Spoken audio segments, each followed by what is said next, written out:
안녕하십니까. 주식장 하창봉 교수입니다. 네, 오늘 시간은 좋은 주식 고르기에 대해서 한번 이야기를 해보고자 합니다. 사실 제가 이렇게 적어는 놨습니다. 좋은 기업과 좋은 주식. 삼성전자라는 기업은 좋은 기업이죠. 하지만 만약에 본인의 매수가가 9만 원이라면 현재 시점에서는 나쁜 주식이 될 수도 있겠죠. 반대로 10년 전에 삼성전자를 투자한 기업은 오히려 지금도 좋은 기업이면서 좋은 주식일 겁니다. 어떻게 보면 여러분들의 생각과 가치에 따라 좀 다르겠습니다만은 우리가 주식 투자를 하는 사람들의 대부분의 성향은 사실은 좋은 주식 쪽에 조금 더 포커스가 맞춰지는 것 같습니다. 왜? 어느 정도 수익에 대한 실현 욕구, 수익에 대한 갈증이 강하기 때문이죠. 그래서 가끔 그런 이야기를 합니다. 과연 좋은 기업이 정말 좋은 주식으로 이어지는지, 좋은 주식의 단어는 약간 좋은 주가가 될 것 같습니다. 좋은 주가로 이어지는지, 아니면 그렇게 좋지 않다고 생각했던 기업의 주가가 많이 급등을 하고 수익이 많이 나면 본인에게는 좋은 기업과 좋은 주식이 함께하는 거겠죠. 사실 어떻게 보면 말장난 같습니다만은 한편으로 보게 되면 그래도 우리의 목표는 좋은 기업이 좋은 주식으로, 좋은 시세로 갈 수 있는 그걸 찾는 과정이지 않나 그리 보겠습니다. 그래서 그러한 과정을 보려면 과연 어느 정도의 어떤 단계를 가지고 그리고 좋은 기업을 발굴하는 기업 그리고 좋은 기업이 시세가 분출을 해서 나에게 좋은 수익을 줄 수 있는 좋은 주식으로 갈 수 있는 그런 거는 어떤 대략적인 플로우가 있는지를 한번 알아보는 그런 시간이 될 것 같습니다. 제가 여러 가지 중에서 중요한 포인트만 몇 가지를 좀 집어왔습니다. 아마 워런 버핏의 투자 철학에도 경영자의 마인드과 철학을 많이 이야기를 해요. 어쩔 수가 없죠. 그 오너의 어떤 비전에 대한 발표, 앞으로 우리가 어떤 그림을 가져가느냐에 따라서 그 기업의 사업 구조가 개편이 되게 되고 또 거기에 집중적인 투자를 하게 되죠. 이건 LG 이야기입니다. LG전자. 제가 올해 21년 6월 달에 발췌한 자료인데요. 구광모 회장이 취임하고 나서 3년 동안 그러니까 LG그룹의 성장세를 좀 보여준 자료가 될 것 같습니다. 성장률을 보여지게 되면 2018년 6월 말경에 대략 LG그룹의 총 시가총액은 대략 93조 원이었습니다. 93조 원. 근데 그리고 나서 3년이 지난 2021년도 6월 달 이 회사의 성장성은 무려 160조 원으로 거의 대략 60% 이상이 급성장을 했습니다. 그러면서 지금 SK도 그렇고 삼성도 그렇고 LG도 그렇고 물론 이 과정에서 2011년 7월에 LG는 용단을 하나 내리게 되죠. 바로 그 용단이 뭐냐면 아픈 손가락을 떼어버리게 되죠. 그게 바로 스마트폰입니다. 우리의 초콜릿폰은 이제 역사적으로 사라지게 되는 거죠. 자, 그런 상태에서 과연 LG의 선택은 뭘 선택을 했습니까? 오히려 세 가지 신수종 사업에 포커스를 맞춘 겁니다. 현재 지금 2021년 12월 올해가 마감되는 시점에서도 LG전자의 주가는 사실 눌려져 있습니다만 큰 그림에서 LG그룹의 사업은 계속 공공행진을 보여주고 있습니다. OLED 쪽. LG 디스플레이를 기점으로 해서 계속적으로 패널을 강화하는 그림을 가고 있죠. 그리고 2022년이 될 것 같습니다. 1월 달에 가장 큰 관심을 보일 기업이 바로 LG 에너지 솔루션의 상장입니다. 그게 이제 확정이 됐기 때문에 그 1월 달에 상장을 하게 되는데 집중적으로 배터리 부분에 집중을 하게 되죠. 여기에 바로 7월 달에 똑같은 사건이 하나 생기게 되는데 그 사건이 바로 뭐냐 하면 LG 마그나 인터내셔널. LG는 전장 사업에도 포커스를 맞추게 됩니다.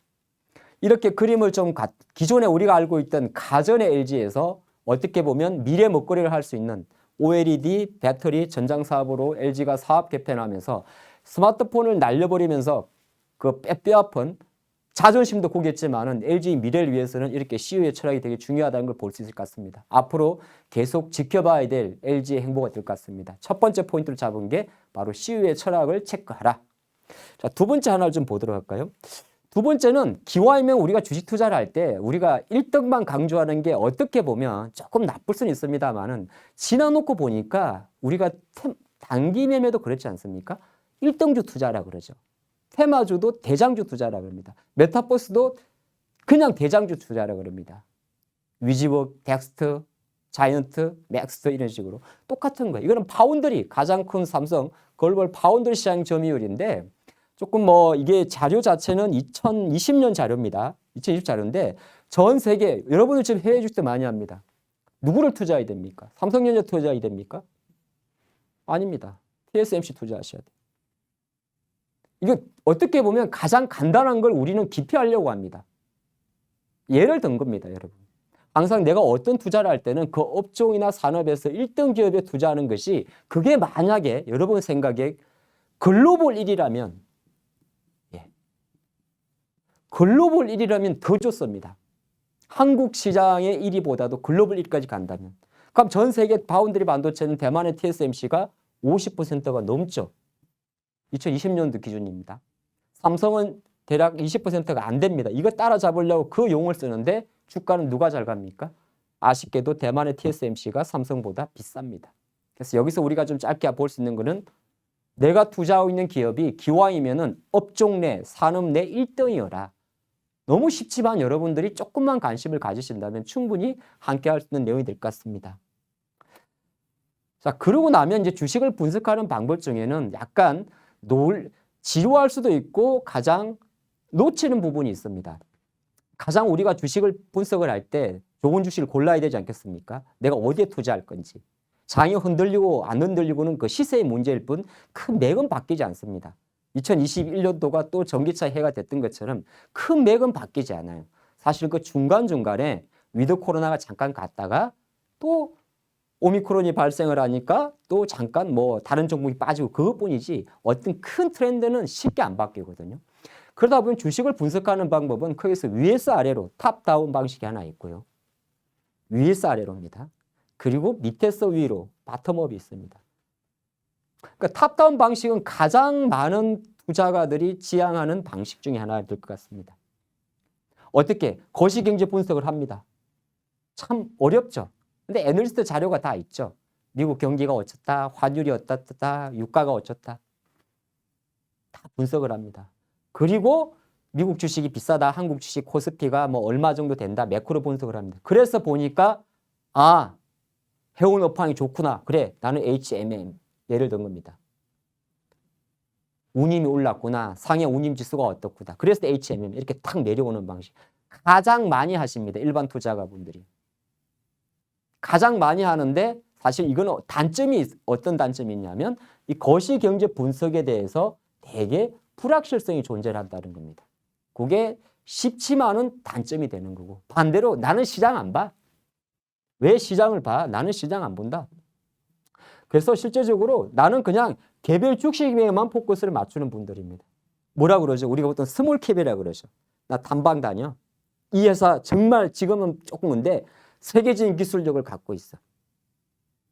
다른 업종 대비해서 가장 압도적이야. 아니면 이번에 애플 아이폰 13에 들어가. 폴드볼 독점이야. 뭐 이런 것들이 있죠. 그들이 갖고 있는 가장 개별 주식이 됐어. 대신 문제가 뭐냐 하면 너무 공부를 많이 해야 돼.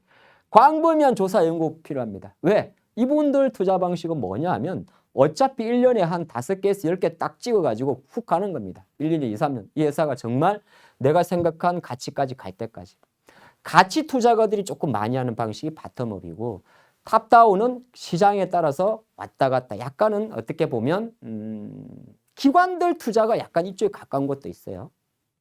근데 이쪽 우측 바텀업이라는 거는 기업 자체를 전망하기 때문에 엄청난 분석력과 시간을 투자해서 좀 장기적으로 스몰캡 개별주를 가져가는 방식입니다. 선택은 누구의 몫이나 누구의 본인의 선택이나 분석 방법은 다르다는 걸 한번 생각하셔야 됩니다. 과연 여러분들이 어느 편에 서 있는지도 확인해 볼 필요가 있을 것 같습니다. 그러다 보면 약간 아래와 같이 정리가 좀 돼요. 탑다운 방식으로 보게 되면 이제 갑자기 머리 아픕니다. 이거 뭐 이걸 다 알아야 됩니까? 근데 어느 정도 개념 정도만 이거는 잡아드릴까 해요. 그러니까 위에서부터 이제 업종을 분석하는 방법인데 경기 민감주라 그러면은 특히나 신용이라는 글자가 붙었죠. 같은 경기 민감주인데 신용 글자가 붙었다. 그 말은 뭐냐 하면 금리에 조금 더 민감한 경기 민감주. 대표적인 게 뭐였어요? 건설이겠죠. 주택 부분. 소비재 성장주라는 게 또 있습니다. 소비재 성장주는 뭐냐면 같은 소비재인데 소비재는 이제 우리가 실제적으로 소비하는 걸 말하거든요. 그런데 좀 성장을 하네. 그러니까 물이 아니라는 거야. 그래서 뭔데? 물이 아닌 게 뭐야? 탄산음료가 되는 거죠. 청량음료 같은. 제약 같은 거.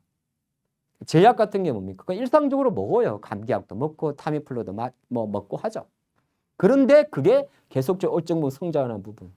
그리고 이제 조금 빨리 달려보면 필수 소비자라는 건 정말 주식시장 관점에서는 그렇게 재미없는 섹터예요. 어떤 거? 그냥 우리가 살아가면서 기본적으로 필요한 것들이 있죠. 음식료, 통신주, 집에 선풍기, 냉장고. 이 주가들 잘 보면 음식료 업종 라면값 인상할 때 잠깐 움직이고, 그렇죠. 뭐 가격 인상할 때 그러면 잠깐 움직이고, 통신주 참 지루하죠. 대신 적자는 안 나. 가전제품도 유행을 많이 타요. 뭐 여름에 창문형 에어컨, 겨울에 난로. 근데 투자 관점에서는 사실 좀 밋밋한 관점이죠. 근데 주식 하시는 분들은 대부분 기술주 이런 데 되게 중요하게 하죠. ICT 기반의 기술주. 그리고 나면 밑에는 우리가 대충 다 알 수 있는 내용이에요. 금융회사, 뭐 운송, 유틸리티인데 이 부분을 조금 더 살펴보면 탑다운 방식들은 이렇게 딱딱딱딱 나눠놓습니다. 그게 이제 처음엔 조금 낯설지만 하시다 보면은 지금이 내가 만약에 금리가 올라가는 시점에서는 어떤 걸 투자하는 게 맞는지. 금리가 올라갈 때 그러면은 예를 들어서 자본재 같은 애들이 잘 가겠죠. 산업재 같은 애들이. 가치주가 가니까. 그래서 올해 2021년도 상반기에 포스코가 가고 화학주가 갔겠죠. 하지만 그것도 영원하진 못해요. 왜? 또 큰 경기란 것도 있으니까. 하지만 보통 탑다운 방식들은 이런 식으로 전체적인 그림을 딱 정리를 해두고 시장을 보게 됩니다. 근데 바텀업 방식들은 이제부터 그냥 공부 많이 하셔야 되고 많이 보시는 분들이 보통 가치 투자가를 지향하는데 숫자를 중요하게 보시는 분들입니다. 그래서 과연 그 기업의 사이즈가 얼마인데 사이즈, 시가총액이라고 그러죠. 주식 곱하기 주식수 곱하기 주가입니다. 그리고 회사의 매출은 얼마인데 그래서 여기서 나오는 지수가 보통 PSR이라는 지수가 있어요. 그래서 자산은 좀 있나? 보통 이제 금리 상승할 때 같이 올라가니까 자산은 좀 있나? 여기서 이제 PBR을 뽑아냅니다. 벌써 머리 아프죠? 여러분들은 본인에 맞는 것만 선택하시면 돼요. 제가 이제 예를 설명드린 겁니다. 그리고 어떤 분들은 빚이 너무 많은데 나는 회사가 내가 제일 싫어하는 게 유상증자에 나 삼성중공업하고 두산중공업 유정폭탄 맞아가지고 또 이거 머리 아파. 나 머리 아파가지고 유상증자라 그러면 치가 떨려. 그러신 분들은 뭐 봐야 돼? 부채 비율 봐야 돼. 부채 비율. 자본 대비해서 전체 총 자본 대비해서 부채 비율 100% 기준. 100 이상이면은 경계, 주의. 100 이하면은 안정. 항공주 부채 비율 높더라. 언제든지 뒤통수 떼실 수 있다. 그런 거 생각하는 거죠. 그리고 나면 이제 가치 평가. 근데 이 부분이 사실은 가장 어려워요. 어떻게 보면. 이게는 왜냐면 약간 기준점이 없거든요. 주가 수익 배율, 주당 순자산 배율, PBR. 그 다음에 가장 애널리스트들이 많이 쓰는 EV, EBITDA 분석. 근데 이런 것까지 가실 필요는 없어요, 여러분들은. 그리고 이제 근데 그것보다 이런 건 너무 머리 아프잖아요. 예를 들어서, 이거 다 머리 아프니까, 나 머리 아프다. 차라리 내가 딱 배웠는데 그런 이야기를 하더라고. 어떤 이야기를 하냐 하면, 그냥 금리가 오르는 시기, 금리가 오른다 그러면 성장률 좀 빠지는 것 같고, 나스닥 빠지고, 오히려 포스코 같은 게 오르더라. 나는 가치주. 근데 막상 그런 같지도 않고, 국채금리가 움직여도 애플은 잘 가더라. 그러면 안정성장주. 딱 이렇게 정해버리는 거예요. 그러니까 너무 제가 어떤 생각이냐면, 어느 정도의 기준이라는 거는 구심점만 갖고 있으면 돼요. 예를 들어서 시장에서 지금처럼 연준이 이제 테이퍼링을 한다. 금리를 올린다. 하는데, 가치주로서 매기세가 안 들어오고 화학주, 철강으로 매기 안 들어오고 계속적으로 전기차나 메타버스, NFT 쏘면 그게 어떤 거로 간 거예요? 나름대로는 안정성장형으로 가버리는 성격도 좀 있어요. 전기차가 사실은 지금 그런 거예요. 배터리가 그런 거예요. 배터리가 단순한 성장주, 우리가 말하는 바이오 성장주에서 안정성장형으로 약간 넘어가는 분위기입니다. 왜? 산업의 틀이 잡혀버리니까. 그런 데 이제 빨리빨리 대응해 줄 수 있는 능력이 가장 중요하다. 그런 이야기를 해보겠고, 자, 이제부터 조금 더 머리 아픈 이야기. 근데 이게 아마 2020년도 내년 22년을 준비하는 장세에서 어느 정도 여러분들이 이 한 장을 잘 이해하시면 이해할 수 있을 것 같아요. 그게 시장이란 거는 봄, 여름, 가을, 겨울이 있죠. 똑같습니다. 봄이 있으면 여름이 있고 여름이 있으면 가을이 있겠죠. 그거를 일본의 유명한 투자가 우라카미 구니오는 이렇게 분석을 했어요. 네 가지 주요 변수를 가지고 금리, 실적, 주가를 했습니다. 볼게요. 조금 제가 자세히 살펴드리니까 잘 보세요. 봄은 뭡니까? 꽃이 만개하죠. 돈이 풀리는 겁니다. 금융장세. 언제지? 2020년 코로나. 돈은 왕창 풀었죠. 금리도 내려갔습니다. 코로나로 인해 가지고 실적도 다 망가졌어요. 주가는 폭등을 했습니다. 우리 주식 투자하기에 가장 좋은 환경이 바로 봄입니다. 근데 이 봄이 있기 전에 사실은 이전에 여기 좀 빠져 있는데 계절론이라는 단어가 뭐죠? 사이클. 분명히 봄 이전에 겨울이 있을 거예요. 거꾸로 나중에 겨울이 있으면 다시 봄이 온다는 겁니다. 그러니까 봄은 지금 현 장세 기준으로 바로 여러분이 2020년 내가 주식을 잘하는 줄 알았다고 착각하시는 그 시기입니다. 대부분 투자가들 착각을 했어요. 본인이 주식 신이라고 생각했어요. 시장이 먹여준 건데. 2020년도 생각하고 나는 50%, 100% 먹었어. 근데 그거는 사실은 봄 장세였기 때문이에요. 그리고 올해를 한번 생각해 보십시오. 여름입니다. 금리를 약간 올린다고 하면서 근데 실적이 좋아지니까 주가가 오래 올랐는데 어지간하게 올랐습니다. 그리고 우리나라 증시가 6월 달 되더니 약간 이상해집니다. 이제 금리 올린다는 속도 테이퍼링 어쩌고 하니까 실적의 증가 속도가 둔화되니까 주가가 딱 내려버립니다. 뭡니까? 이게 바로 해운이에요. 지금 HMM도 약간 이런 상황에 있습니다. 실적인 증가 사상 최고치를 찍는데도 주가 내려가는 상황이 생기는 거죠. 이제 그게 지나고 나면 어떻게 보면 이제 비관론자들이 가장 좋아하고 지금 우리 긍정론자들이 되게 싫어하는 앞으로 이제 금리도 약간 잘못된 건데 실적이 이제 갑자기 꼬꾸라지지 않을까? 아니면은 그래서 주가 내려가는 이게 이제 위드 코로나 관련주가 되는 거죠. 근데 이 다음은 다시 봄이 오겠죠. 가장 어떻게 이야기하면 주식 투자 관점에서 지금이 금리가 인상하는 시기인지 그걸 포인트 잡으시면 되거든요. 금리가 올라가는 시기인지 내려가는 시기. 자, 거기서 실적과 같이 보시면 좋을 텐데 여러분들이 조금 이해를 돕기 위해서 제가 봄, 여름, 가을, 겨울을 친절하게 하나씩 준비를 했습니다.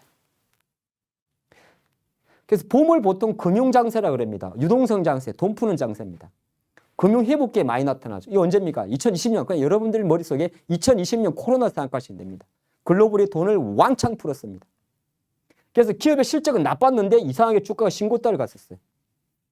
폭등을 했죠. 이해가 안 되는 거야. 아니 코로나로 뭐 비행기도 못하는데 대한항공 주가가 날아가고 난리가 난 겁니다. 더 짧게 말씀드리면 2021년도 9월부터 6월부터 9개월, 3개월 동안 위드 코로나 관련주가 폭등을 했습니다. 뭐 여행, 소비, 화장품. 왜 그랬죠? 백신 위드 코로나 임박이 나오니까. 근데 실제적으로 위드 코로나가 딱 해주니까 그때부터 내려가 버립니다. 왜? 이 다음에 나오는 역금융장세에 노출된 거죠. 실적의 개선 속도가 나오지 않았던 겁니다. 그래서 이걸 바로 유동성 장세라고 해요. 항상 유동성 장세를 그 이전에 일반적으로 패닉 장세가 만들어지게 됩니다. 2008년 이후 2009년 장세. 2008년 리만 사태 이후 2009년부터 2011년도까지 2년 장기 랠리로 들어갔죠. 그리고 나서 2021년부터 2015년까지 대한민국 정시는 박스권에 딱 갇혀버립니다. 이게 거의 계절론과 거의 맞아지는 그림이죠.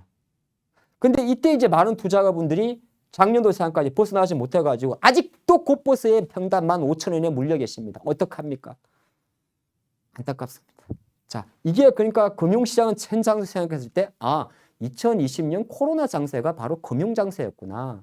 금리는 내리고 돈은 풀고 주가 실적 회복은 요원한데 주가가 폭등한 거였구나. 그럼 그러고 나면 그 다음에 자연스럽게 올해를 한번 리뷰를 해보시면 돼요. 2021년도 정시를 딱 리뷰를 해봤더니 어느 정도 이제는 시장이 어디에 민감하게 반응하냐면 이게 실적이라는데 계속 포커스를 맞췄습니다. 그래서 어떤 현상이 생겼냐. 그래서 현대차가 못 가는 겁니다. 1월 달에 그렇게 잘 갔는데 전기차 만든다 해가지고 기아차가 못 가는 거예요. 왜? 차를 못 만든대. 대형주야. 차를 못 만든다고 하니까. 차량용 반도체가 없어. 실적이 안 나와주는 거야. 당겨줬는데. 그 전에 돈 풀어가지고 금융장세에서 돈 풀어가지고 주가 당겨줬는데 이제는 숫자를 보여줘. 안 나오는 거야. 근데 왜인걸? 싹 실적 장세 들어가게 되면 바로 이 부분입니다. 금리는 서서히 상승 중입니다. 조금씩. 불실제적으로 기준금리만 오르지 않았을 뿐 2021년도는 연초 대비해서 실제 시중금리는 30% 이상 오르고 있습니다. 50%까지 올랐죠. 미국채 수익률은 거의 더블까지 올랐습니다. 예를 들어서. 그래서 오르게 되죠. 근데 이때 만약에 기업의 실적이 급격하게 좋아진다면 주가도 상승을 합니다. 뭐였죠? 2차전지 소부장, 에코프로 BM 이런 종목들은 이 시기에 실제적으로 그 전날 분위기 금융장세에서 돈이 나왔는데 숫자 딱 찍어주니까 주가 날아가 버리는 겁니다. 전기전자 보통 IT 전기전자나 자동차 섹터에서 이런 실적 장세가 잘 나옵니다. 근데 자동차가 올해 하반기에 못 나왔던 거는 2차전지 소부장 배터리와는 달리 숫자가 나오지 않았기 때문인 거죠. 현대모터스. 자, 그러면 금융 실적 그다음에 그 다음이 되면 가을이 오겠죠. 이제 살살 낙엽이 집니다. 에휴, 마음도 뒤숭숭하고 그렇게 되게 되면 이제 뭘 가져오냐면 바로 최근에 가장 많이 겪고 있는 물가 상승, 인플레이션에 완전 노출이 되게 됩니다. 이제부터는 뭐냐? 이 물가 상승을 과연 어떤 기업이 빨리 가격 전가시킬 수 있냐에 따라서 주가가 달라집니다. 철강, 화학, 시크니컬 업종은 실제적으로 금리가 상승에도 불구하고 주가가 내려가는 이유가 가격 전가력이 떨어지기 때문입니다. 왜? 그건 기초주 앞단이니까. 대신 배터리 전기차 같은 경우는 가격 전가력이 높아요. 왜? 비싸도 사니까. 예. 그래서 역금융 장세에 오게 되면 가장 큰 포인트는 뭐냐면 가격 전가력입니다. 쉽게 말해서 그런 거예요. 이게 이해가 맞을지 모르겠는데 여러분들이 만약에 약주를 좋아하십니다. 삼겹살이나 고기를 구워 먹을 때 소주 한 잔 하는 게 맛에 고기를 드시는 분도 있어요. 고기만 좋아서 고기만 드시는 분도 있는데 안주가 좋으면 안 먹던 술이 땡기시는 분이 있어요. 만약에 뭐 회를 먹는다. 회를 먹는데 콜라만 먹으면 좀 심심하잖아. 원래 이제 반주를 하시는 분. 근데 그런 분들 입장에서 가만 생각해 보시오. 가게에서 4,000원에 팔던 소주값을 5,000원에 판다고 여러분이 안 마실 것 같습니까? 마십니다. 무려 25%나 인상을 했는데도 말이죠. 그럼 소주 회사가 좋다는 말입니까? 그게 아니지. 가격 전가력에 대한 예를 말하는 겁니다. 그러니까 내가 정말 가격 전가력은 결론적으로 뭐냐 하면 수요가 받침이 되는 산업이나 섹터는 가격을 올려도 빨리빨리 반영이 됩니다. 근데 그렇지 않은 섹터들이 좀 있어요. 그게 약간 무거운 시크니컬 업종이 좀 그렇습니다. 그래서 역금융장세는 어쨌든 포인트는 뭐냐면 물가 상승, 금리이기 때문에 어떻게 보면 고금리 금융상품으로 투자가 몰리는 현상은 어쩔 수가 없습니다. 더디지만 금융주 강세의 배경이 되는 겁니다. 근데 이게 아마 2022년에도 일정 부분 진행이 될 것 같고 대신 이때 어떤 현상이 생기냐면 역금융장세에서는 어느 정도 물가 상승에 대한 가격 전가력을 논하지기 때문에 같은 성장주 내에서도 우량주 내에서도 대형주보다는 중소형주가 잘 움직입니다.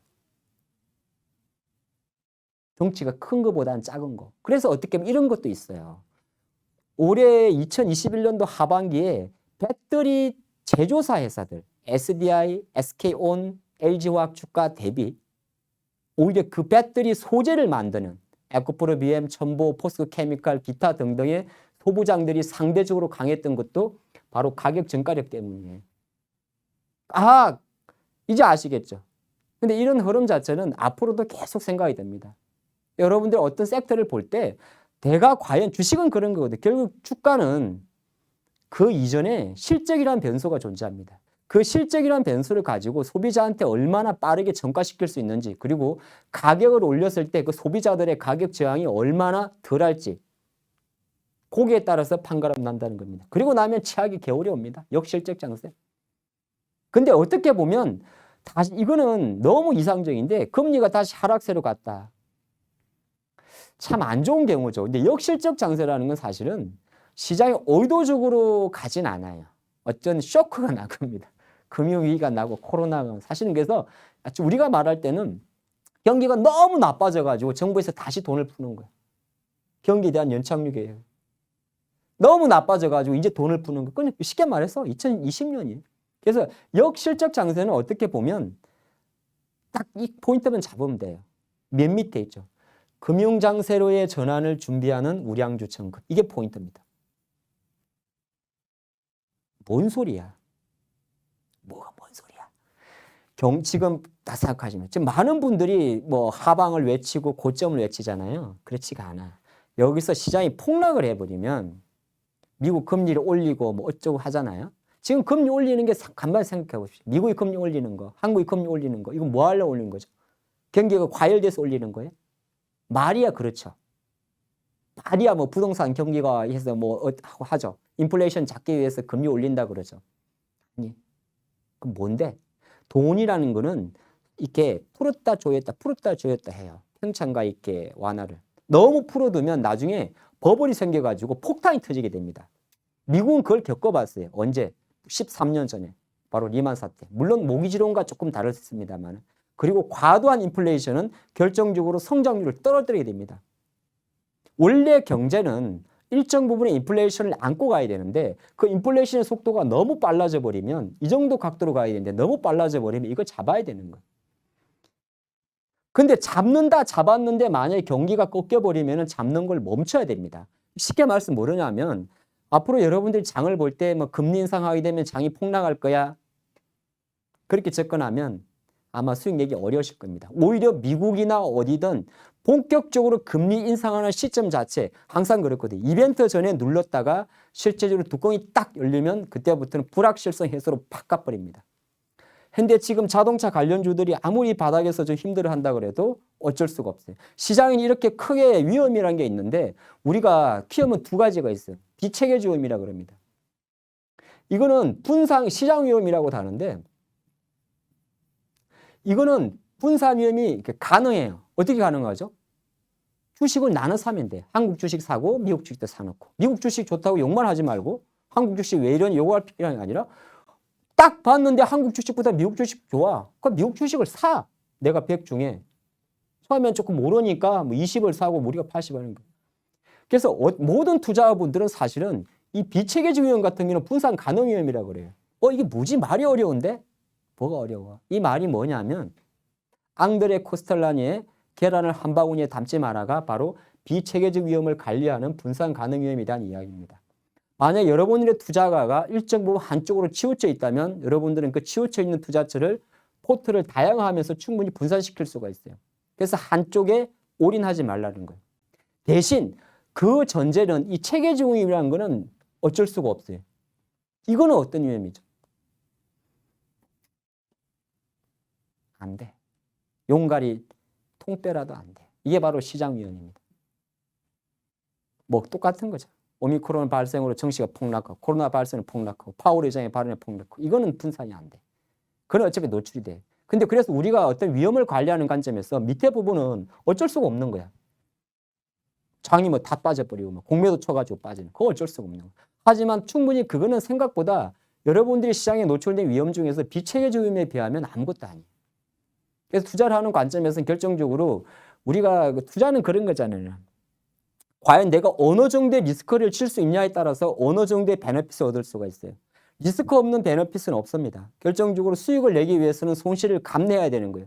나는 100개 종목을 100점 백성하겠다, 주식하겠다 생각하신다면 지금 당장 주식을 하지 마시고 그냥 예금을 드세요. 주식을 하다 보면 충분히 나의 선택과 판단에서 시장에는 이렇게 분산 불가능한 체계적 위험이 존재합니다. 돌발악재가. 그걸 분산하기 위해서 여러분들은 좋은 주식을 고르면서 또 하나의 포트폴리오 개편하게 되면 이러한 위험을 해소시킬 수가 있는 겁니다. 지금은 어렵죠. 근데 이미 여러분들은 그걸 하고 있어요. 다만 모를 뿐입니다. 그리고 이제 한 가지 제가 조금 강조시켜 드린 거는 나가 너무 이제 아까 바텀업을 하다가 가치 투자 잘하는데 엄청난 실수가 많습니다. 제가 다른 거 다 빼고 한 가지만 좀 이야기를 하죠. 이거 진짜 조심하셔야 됩니다. 밸류가 싸면 무조건 싸다. PER, 이거는 PBR 1.0, PER 3배짜리야. 저평가. 그거 외치다가 무한 존버 되십니다. 그래서 갑자기 이런 생각을 잠깐 해봤는데요. 우리가 대부분 주가를 자기 평단가 기준으로 세우잖아요. 그래서 고가주와 저가주가 중요한 게 아니고 현재의 주가가 과연 그게 중요한 것 같아요. 삼성전자 하이닉스가 과거 잣대로 보게 되면 좀 싸긴 쌉니다. 작년 기준으로 보게 되면. 그런데 삼성전자 하이닉스가 2018년도 반도체 슈퍼사이클 기준으로 보면 싸질 않아요. 지금도 비쌉니다. 그래서 이거는 왜 갑자기 이런 말씀 드리냐면 밸류에이션을 분석해서 투자하시는 분들은 오늘은 제가 맛배기로 짧게만 말씀드리는데 밸류에이션으로 분석해서 분석하시는 분들 PER, PBR, EBITDA 하시는 분들은 절대 수치에는 절대 노출되지 않았으면 좋겠습니다. 오히려 그게 엄청난 여러분의 함정에 빠뜨릴 수가 있습니다. 워런 버핏은 이런 말을 했어요. 우리의 목표는 우량주는 곧 대형주를 말하는 게 아닙니다. 우리의 목표는 우량주를 적절한 가격에 사는 것이지 그냥 거정기업, 그냥 우리가 아는 기업, 회사 좋으니까 막연하게 그거 아니라는 겁니다. 갑자기 이런 생각이 드네요. 워런 버핏이 이 말 했으면 워런 버핏이 맞는 거야. 왜? 현존하는 가장 큰 자산을 운용하는 본인이니까. 이 말이 조금 와닿지 않더라도 오늘 마지막 멘트로 이 말씀 드립니다. 우리의 목표는 우량주를 적절한 가격에 사는 것이지 그저 그런 가격을 저렴하다는 이유만으로 사는 것이 아니다. 한번 깊게 생각하는 시간이 됐으면 좋겠습니다. 감사합니다.